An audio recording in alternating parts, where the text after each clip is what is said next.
Hi மக்களே, welcome to Selvas kitchen. நல்லாயிருப்போம். எல்லோரும் நல்லாயிருப்போம். சரி வாங்க, இன்றைக்கி என்னோடய ஸ்டைலில் சிக்கன் பிரியாணி எப்படி பண்ணுறதுன்னு பார்க்கலாம். சிம்பிளாகவும் அண்ட் டேஸ்டியாக இருக்கும். வாங்க பார்க்கலாம்.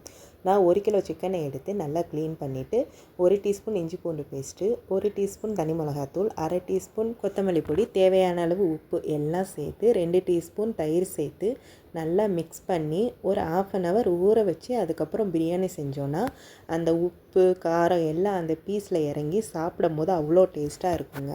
நல்லா பெரட்டி நான் 1/2 hour ஊற வச்சுட்டு இந்த கேப்பில் நான் தயிர் பச்சடிக்கும் ரெடி பண்ணிட்டேன்.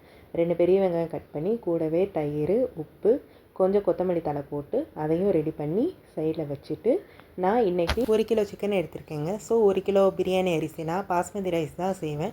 ஸோ அதை 20 minutes நல்லா கழுவி ஊற வச்சு நல்லா தண்ணியை வடிகட்டி வச்சுக்கணுங்க.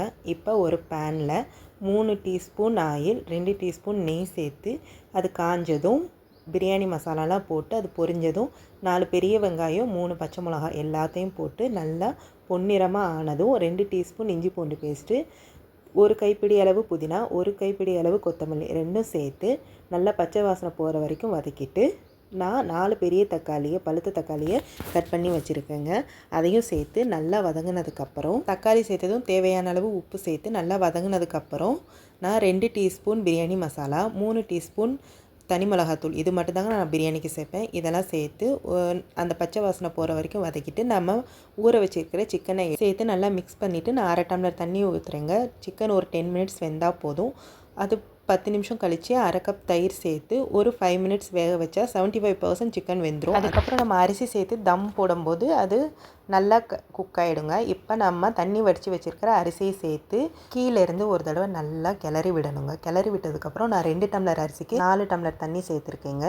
அப்படி நம்ம அரிசியை போட்டு கிளறும்போது நமக்கு சாதம் ஒன்றோட ஒன்று ஒட்டாமல் குழையாமல் தனித்தனியாக இருக்குங்க. இந்த ஸ்டேஜில் தேவையான அளவு உப்பு காரம் எல்லாம் மறுபடியும் சரி பார்த்து சேர்த்துட்டு லாஸ்ட்டாக ஒரு லெமன் பிழிஞ்சு விட்டு 15 minutes ஸ்லோ ஃப்ளேமில் தம் போட்டு இறக்குனா பிரியாணி ரெடிங்க.